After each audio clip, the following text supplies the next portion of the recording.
অনেক দূরের এক প্রাচীন সময়ে যখন রাজাদের শক্তি মাপা হতো শুধু জয়ের সংখ্যায় নয়, বরং তারা কতটা একা থাকতে পারে সেই একাকিত্ব সহ্য করার ক্ষমতায়, তখন এক রাজা জন্ম নিয়েছিলেন, যার নাম ইতিহাসে খুব কম লেখা আছে, কিন্তু মানুষের স্মৃতিতে গভীরভাবে রয়ে গেছে। তার নাম ছিল রাজা নির্ভয় সেন। তিনি কোনো মহাসাম্রাজ্যের উত্তরাধিকারী ছিলেন না কোনো দেববংশের সন্তান। তিনি জন্মেছিলেন এক পাহাড় ঘেরা ছোট রাজ্যে, যেখানে রাজা হওয়া মানে ছিল প্রতিদিন সিদ্ধান্ত নেওয়া, আর প্রতিটি সিদ্ধান্তের মূল্য নিজের বুক দিয়ে শোধ করা। নির্ভয়ের শৈশব অন্য রাজপুত্রদের মতো ছিল না। তার রাজপ্রাসাদ ছিল ছোট, দেয়ালে সোনার কাজ কম, আর দরবারে চাটুকার আরও কম। তার পিতা রাজা বীর সেন বিশ্বাস করতেন রাজাকে আগে মানুষ হতে হয়, তারপর শাসক। তাই নির্ভয়কে ছোটবেলা থেকেই প্রাসাদের আরাম থেকে দূরে রাখা হতো। তাকে পাঠানো হতো পাহাড়ি গ্রামে, কৃষকের ঘরে, জেলেদের নৌকায়। সে দেখেছে ফসল নষ্ট হলে মানুষের চোখ কেমন হয়ে যায়, দেখেছে পাহাড় ধসে গেলে একটি পরিবার কিভাবে রাতারাতি নিঃস্ব হয়ে যায়। এই অভিজ্ঞতাগুলো তার ভেতরে ধীরে ধীরে এমন এক রাজাকে গড়ে তুলছিল, যিনি সিংহাসনের চেয়েও বাস্তবতাকে বেশি চিনতেন। কিন্তু ভাগ্য সহজ ছিল না। নির্ভয়ের ১৬ বছর বয়সে তার পিতা এক ষড়যন্ত্রে নিহত হন। কোনো বিদেশি আক্রমণ নয়, নিজের দরবারের মধ্যেই বিশ্বাসঘাতকতা। সেই রাতে প্রাসাদের বাতি নিভে যায়, পাহাড়ে কুয়াশা নামে, আর একটি কিশোর বুঝে যায় তার শৈশব শেষ। পরদিন ভোরে তাকে সিংহাসনে বসানো হয়, কিন্তু সেই সিংহাসন ছিল ভারী, ঠান্ডা এবং নির্দয়। চারদিকে এমন মানুষ যারা তাকে রাজা নয়, সুযোগ হিসেবে দেখছিল। নির্ভয় প্রথম দিনেই বুঝে গিয়েছিল এই রাজ্য শত্রু দিয়ে নয়, ভেতরের ফাটল দিয়ে ভাঙবে। প্রতিবেশী রাজ্যগুলো অপেক্ষায় ছিল কখন এই তরুণ রাজা ভুল করবে। সেনাপতিরা তাকে পরামর্শ দিত যুদ্ধের, মন্ত্রীরা চাইত ক্ষমতার ভাগ, আর প্রজারা চাইত শুধু বাঁচার নিশ্চয়তা। এই তিনের মাঝখানে দাঁড়িয়ে নির্ভয় প্রতিদিন নিজের ভেতরে যুদ্ধ করত। সে যুদ্ধ শুরু করল তলোয়ার দিয়ে নয়, নীরবতা দিয়ে। সে দরবারে কম কথা বলতো, বেশি শুনত। কার চোখে লোভ, কার কণ্ঠে ভয়, সব লক্ষ্য করত। সে দেখল তার বাবার হত্যার পর রাজ্যের কোষাগার ফাঁকা, সীমান্ত দুর্বল, আর মানুষের বিশ্বাস ভেঙে পড়েছে। কিন্তু সে তড়িঘড়ি সিদ্ধান্ত নেয়নি। সে জানত তাড়াহুড়ো মানেই ভুল। একদিন গভীর রাতে নির্ভয় প্রাসাদ ছেড়ে সাধারণ পোশাকে শহরের নিচের অংশে নেমে পড়ে। কেউ জানত না রাজা নিজে সেখানে এসেছে। সে দেখল ক্ষুধার্ত শিশু, দেখল পাহাড়ি সৈন্যদের ঘুষ নেওয়া, দেখল বিচার কেনা যায়। সেই রাতে সে ঘুমায়নি। ভোরে দরবার বসতেই সে প্রথম আদেশ দিল, সীমান্তে যুদ্ধ নয়, ভেতরে শুদ্ধি অভিযান। অনেকেই অবাক হলো, কেউ কেউ হাসল, কেউ বুঝল এই রাজা অন্যরকম। কিন্তু অন্যরকম হওয়ার মূল্য দিতে হয়। কয়েক মাসের মধ্যেই দরবারে বিরোধিতা বাড়ল। সেনাপতিরা ক্ষুব্ধ হলো, কারণ যুদ্ধ না হলে লুট নেই। ধনী বণিকরা অখুশি হলো, কারণ নতুন করনীতি তাদের সুবিধা কমিয়ে দিল। নির্ভয় একা হয়ে পড়ল, এমনকি তার নিজের আত্মীয়রাও মুখ ফিরিয়ে নিল। কিন্তু সে পিছিয়ে গেল না, কারণ সে জানত যে রাজা সবাইকে খুশি রাখতে চায়, সে কাউকেই রক্ষা করতে পারে না। এই সময়েই উত্তর সীমান্তে আগুন জ্বলে উঠল। পাহাড়ের ওপার থেকে আসা যোদ্ধাগোষ্ঠী রাজ্যের গ্রামগুলো লুট করতে শুরু করল। এবার যুদ্ধ এড়ানো গেল না, কিন্তু নির্ভয় যুদ্ধ করতে চাইল ভিন্নভাবে। সে সেনাদের বলল, এই যুদ্ধ জমি দখলের নয়, মানুষের জীবন রক্ষার। সে নিজে প্রথম সারিতে দাঁড়ালো না, দাঁড়ালো শেষ সারিতে, যেখানে আহতরা পড়ে থাকে। যুদ্ধ শুরু হলো পাহাড়ি পথে, কুয়াশা আর সংকীর্ণতার ভেতর। শত্রুরা সংখ্যায় বেশি, এলাকায় অভ্যস্ত। মুঠোফোন বা বুথ নয়, প্রতিটি সিদ্ধান্ত নিতে হচ্ছিল মুহূর্তে। নির্ভয় দেখল তার সেনারা ভয় পাচ্ছে। সে তখন ঘোড়া থেকে নেমে হাঁটতে শুরু করল। রাজাকে হেঁটে আসতে দেখে সৈন্যদের চোখ বদলে গেল। তারা বুঝল এই মানুষটি শুধু আদেশ দেয় না, বোঝাও বহন করে। যুদ্ধ দীর্ঘ হল, রক্ত পড়ল, পাহাড়ের পাথর গরম হয়ে উঠল। শেষ পর্যন্ত শত্রুপক্ষ পিছু হটল, কিন্তু জয় সম্পূর্ণ ছিল না। অনেক প্রাণ গেছে। নির্ভয় বিজয় উৎসব ঘোষণা করল না। সে জানত এই জয়ের মধ্যে আনন্দ নেই। সে আহতদের পাশে বসে রইল, মৃতদের জন্য প্রার্থনা করল, আর মনে মনে বুঝল রাজা হওয়া মানে কখনো কখনো জয়কেও বোঝা হিসেবে বহন করা। এই যুদ্ধের পর নির্ভয়ের জীবন বদলে গেল। প্রজারা তাকে ভয় নয়, সম্মান করতে শুরু করল। কিন্তু শত্রু বাড়ল ভেতরে। যারা ক্ষমতা হারিয়েছে তারা চুপ থাকেনি। ধীরে ধীরে রাজ্যের ভেতরে এমন এক ষড়যন্ত্র গড়ে উঠল, যা শুধু সিংহাসন নয়, নির্ভয়ের বিশ্বাসকেও ধ্বংস করতে চাইছিল। ষড়যন্ত্রটা ধীরে ধীরে বড় হচ্ছিল, কিন্তু তার শব্দ শোনা যাচ্ছিল না। রাজা নির্ভয় প্রথমে বুঝতেই পারেননি, কারণ এই ষড়যন্ত্র তলোয়ার নিয়ে আসেনি, নিয়ে এসেছে সন্দেহ। দরবারে কেউ আর সরাসরি বিরোধিতা করছিল না, বরং সবাই অতিরিক্ত ভদ্র হয়ে উঠেছিল। প্রশ্নের উত্তরে হাসি, সিদ্ধান্তে সম্মতি, সবকিছুই এত নিখুঁত ছিল যে তা অস্বাভাবিক লাগছিল। নির্ভয় বুঝলেন বিপদ তখনই আসে যখন শত্রু চিৎকার করা বন্ধ করে। এই সময় রাজ্যের পশ্চিম প্রান্তে অদ্ভুত এক দুর্ভিক্ষ দেখা দিল। ফসল নষ্ট হচ্ছিল, নদীর জল কমে যাচ্ছিল, অথচ রাজকোষে পাঠানো হিসাব বলছিল সব ঠিক আছে। নির্ভয় নিজে যাচাই করতে বের হলেন। তিনি দেখলেন শস্য গুদাম ভরা দেখানো হলেও ভেতরে অর্ধেক খালি। কিছু কর্মকর্তা হিসাব বদলে শস্য পাচার করছে, আর সেই শস্য যাচ্ছে প্রতিবেশী রাজ্যের দিকে। যুদ্ধের মাধ্যমে নয়, ক্ষুধার মাধ্যমে রাজ্য দুর্বল করার পরিকল্পনা। নির্ভয় এবার নীরব থাকলেন না। তিনি প্রকাশ্যে কাউকে দোষারোপ করলেন না, বরং আরও বড় গুদাম নির্মাণের নির্দেশ দিলেন। সবাই ভাবল রাজা বুঝি কিছুই ধরতে পারেননি, কিন্তু সেই নতুন গুদামেই তিনি নিজের লোক বসালেন, কৃষক, মাঝি, সাধারণ মানুষ, যাদের কোনো রাজনৈতিক স্বার্থ নেই। কয়েক মাসের মধ্যেই আসল চিত্র বেরিয়ে এলো। নির্ভয় এক রাতেই ৩ জন উচ্চপদস্থ মন্ত্রীকে গ্রেপ্তার করানেন। কোনো জনসম্মুখে শাস্তি নয়, কোনো নাটকীয়তা নয়, শুধু নীরব অপসারণ। দরবার বুঝে গেল এই রাজা দেখেন, অপেক্ষা করেন, তারপর আঘাত করেন। কিন্তু সবচেয়ে ভয়ঙ্কর আঘাত তখনও বাকি ছিল। নির্ভয়ের ছোট ভাই উদয় সেন, যাকে তিনি নিজের সন্তানের মতো বড় করেছিলেন, এই ষড়যন্ত্রের সঙ্গে জড়িত ছিল। খবরটা যখন নিশ্চিত হল, নির্ভয় সেদিন প্রথমবার দরবার ভেঙে দিলেন। তিনি কাউকে কিচ্ছু বলেননি, শুধু প্রাসাদের পেছনের বাগানে একা বসে রইলেন। পাহাড়ের বাতাস সেদিন ভারী ছিল।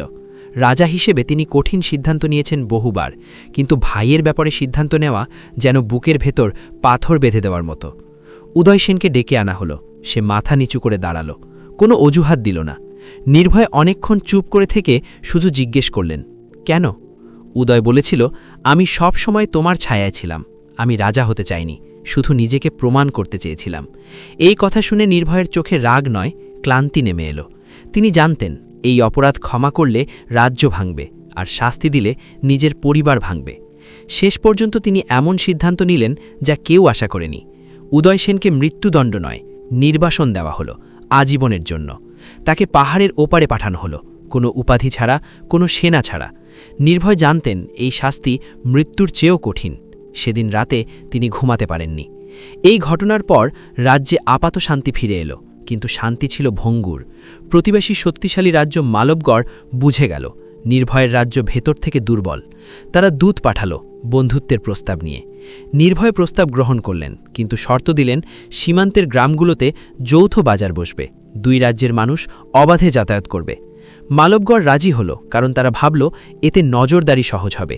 কিন্তু নির্ভয়ের উদ্দেশ্য ছিল ভিন্ন, মানুষকে কাছাকাছি আনা। কিছুদিনের মধ্যেই 2 রাজ্যের সীমান্তে বাণিজ্য বেড়ে গেল।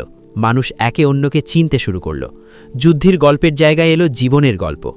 এই পরিবর্তন মালবগড়ের রাজাকে অস্বস্তিতে ফেলল। তিনি বুঝলেন এই রাজা যুদ্ধ ছাড়াই প্রভাব বিস্তার করছে। তাই তিনি গোপনে সেনা জড়ো করতে শুরু করলেন। এক রাতে নির্ভয়ের কাছে খবর এলো মালবগড় সীমান্তে বিশাল বাহিনী জড়ো হচ্ছে। এবার আর সন্দেহের জায়গা নেই, যুদ্ধ আসছে। কিন্তু নির্ভয় আগের মতো প্রতিক্রিয়া দেখালেন না। তিনি যুদ্ধের প্রস্তুতি নিলেন, কিন্তু ঘোষণা দিলেন না। তিনি জানতেন এই যুদ্ধ শুধু অস্ত্রের হবে না, হবে মন আর বিশ্বাসের। তিনি সেনাদের বললেন, যদি যুদ্ধ হয় আমরা আক্রমণ করব না, আমরা রক্ষা করব। এই আদেশ অনেকের কাছে অদ্ভুত লাগল, কিন্তু কেউ প্রশ্ন করল না, কারণ তারা জানত এই রাজা ভুল পথে হাঁটেন না। পাহাড়ের আড়ালে সেনারা অবস্থান নিল। গ্রামগুলো খালি করে মানুষকে নিরাপদ স্থানে পাঠানো হলো। যখন মালবগড়ের বাহিনী সীমান্ত পার হলো, তারা দেখল লুট করার মতো কিছু নেই, দখল করার মতো কিছু নেই, শুধু প্রস্তুত সেনা আর নীরব পাহাড়। যুদ্ধ শুরু হলো হঠাৎ, কুয়াশার ভেতর। তীর ছুটল, ঢাল উঠল, কিন্তু মুঘল বা অন্য কোনো সাম্রাজ্যের মতো বিশৃঙ্খলা ছিল না। সব কিছু নিয়ন্ত্রিত। এই যুদ্ধ দীর্ঘ হবে, আর নির্ভয়ের সামনে এমন এক সিদ্ধান্ত আসবে যা তার রাজত্বের ভবিষ্যৎ বদলে দেবে। যুদ্ধের প্রথম রাতটা ছিল অদ্ভুতভাবে নীরব। কুয়াশার ভেতর আগুন জ্বলছিল না, ঢোল বাজছিল না, শুধু পাহাড়ের গায়ে গায়ে মানুষের নিঃশ্বাসের শব্দ শোনা যাচ্ছিল। রাজা নির্ভয় সেন শিবিরের শেষ প্রান্তে দাঁড়িয়েছিলেন। তার সামনে মানচিত্র ছিল না, ছিল পাহাড়ের রেখা আর অন্ধকারে লুকিয়ে থাকা সম্ভাবনা। তিনি জানতেন এই যুদ্ধ জিততে হলে শত্রুকে শুধু হারাতে হবে না, তাকে ক্লান্ত করতে হবে, তার ভেতরের সাহস ভাঙতে হবে। মালবগড়ের সেনালা সংখ্যায় বেশি ছিল, কিন্তু তারা এই ভূখণ্ড চিনত না। সংকীর্ণ পথ, হঠাৎ নেমে আসা কুয়াশা, অদ্ভুত নীরবতা, সব মিলিয়ে তাদের মধ্যে অস্বস্তি জন্মাচ্ছিল। নির্ভয় ইচ্ছাকৃতভাবে প্রথম আঘাত করতে দেননি। তিনি পাহাড়ি পথগুলোতে ছোট ছোট দল বসিয়েছিলেন, যারা লড়াই করত না, শুধু দেখা দিত আর মিলিয়ে যেত। এতে শত্রুপক্ষ মনে করল তারা ঘিরে পড়েছে, অথচ কোথাও পূর্ণ যুদ্ধ নেই। এই অনিশ্চয়তা তাদের ঘুম কেড়ে নিল। দ্বিতীয় দিনে যুদ্ধ ছড়িয়ে পড়ল। তীর ছুটল, ঢাল ভাঙল, পাহাড়ের গায়ে রক্তের দাগ পড়ল। নির্ভয় নিজে সামনে গেলেন না। তিনি আহতদের জন্য পথ খুলে রাখলেন, পানি আর ওষুধ পাঠালেন। তার সেনারা বুঝে গেল এই যুদ্ধের লক্ষ্য জয়লাভের চেয়ে বেশি কিছু। তারা যখন দেখল তাদের রাজা প্রতিটি প্রাণকে গুরুত্ব দিচ্ছেন, তখন তারা আর পিছু হটেনি। কিন্তু যুদ্ধের মাঝেই এক ভয়ঙ্কর খবর এলো। পাহাড়ের ওপার থেকে একজন দূত এসে জানালো, নির্ভয়ের নির্বাসিত ভাই উদয় সেন আবার ফিরে এসেছে, আর সে মালবগড়ের রাজাকে পথ দেখাচ্ছে। এই সংবাদ যেন নির্ভয়ের বুকে নিঃশব্দে আঘাত করল। তিনি কিছু বললেন না, শুধু এক মুহূর্ত চোখ বন্ধ করলেন। তিনি জানতেন এই যুদ্ধ এখন আর শুধু রাজ্যের নয়, পরিবারেরও। রাত গভীর হলে নির্ভয় সাহসী সিদ্ধান্ত নিলেন। তিনি একটি ছোট দল নিয়ে পাহাড়ের সেই পথ ধরলেন, যেটা শুধু তার আর উদয় সেনের জানা ছিল। শৈশবের পথ, যেখানে তারা একসাথে শিকার করতে গিয়েছিল। কুয়াশা ঘন ছিল, পথ পিচ্ছিল, কিন্তু নির্ভয় থামলেন না। তার মনে একটাই প্রশ্ন, ভাই কি সত্যিই শত্রু হয়ে গেছে? পাহাড়ের চূড়ায় পৌঁছে তিনি উদয় সেনকে দেখলেন। আগুনের পাশে দাঁড়িয়ে থাকা মানুষটি আর আগের মতো নয়, চোখে ক্লান্তি, মুখে কঠোরতা। দুভাই মুখোমুখি দাঁড়ালো। কোনো তলোয়ার উঠল না। নির্ভয় বললেন, এই পথ তুমি জানো, তাই শত্রু এসেছে, কিন্তু এই পথের শেষ কোথায় সেটা কি জানো? উদয় কিছুক্ষণ চুপ করে রইল, তারপর বলল, আমি শুধু প্রমাণ করতে চেয়েছিলাম আমি তোমার চেয়ে কম নই। এই কথার পর পাহাড়ে হঠাৎ তীর ছুটে এলো। মালবগড়ের সৈন্যরা লুকিয়েছিল। মুহূর্তের মধ্যে যুদ্ধ শুরু হলো। নির্ভয়ের সঙ্গে থাকা সৈন্যরা রক্ষাবৃত্ত তৈরি করল। উদয় সেন থমকে গেল। সে বুঝে গেল সে শুধু পথ দেখায়নি, সে নিজেকেও এক অন্ধকার পথে নিয়ে এসেছে। এই সংঘর্ষে মালবগড়ের অগ্রবর্তী বাহিনী ভেঙে পড়ল। পাহাড়ি পথে তারা ছত্রভঙ্গ হয়ে গেল। নির্ভয় আহত হল, কিন্তু দাঁড়িয়ে রইল। যুদ্ধক্ষেত্র থেকে ফিরতে ফিরতে ভোর হয়ে এলো। সূর্যের আলোয় দেখা গেল শত্রুপক্ষের মনোবল ভেঙে গেছে, তারা পিছু হটতে শুরু করেছে। কিন্তু নির্ভয় বিজয়ের আদেশ দিলেন না। তিনি দূত পাঠালেন মালবগড়ের রাজার কাছে যুদ্ধ থামানোর প্রস্তাব নিয়ে। শর্ত একটাই, সীমান্তে আর কখনো সেনা নয়, শুধু বাজার আর পথ থাকবে। অবাক হলেও মালবগড় রাজা প্রস্তাব গ্রহণ করল, কারণ সে বুঝে গেছে এই রাজার সঙ্গে যুদ্ধ মানে শুধু ভূমি হারানো নয়, মানুষের মনও হারানো। যুদ্ধ শেষ হল, কিন্তু নির্ভয়ের ভেতরের যুদ্ধ শেষ হয়নি। উদয় সেনকে আবার দেখা গেল না। কেউ বলে সে পাহাড়ে হারিয়ে গেছে, কেউ বলে সে নিজেই সীমান্ত ছেড়ে চলে গেছে। নির্ভয় আর খোঁজ করেননি। কিছু ক্ষত প্রশ্ন ছাড়াই বহন করতে হয়, তিনি তা বুঝে গিয়েছিলেন। রাজ্যে ফিরে নির্ভয় কোনো উৎসব করেননি। তিনি পাহাড়ি গ্রামগুলো ঘুরে ঘুরে দেখলেন যুদ্ধ মানুষের জীবনে কি রেখে গেছে।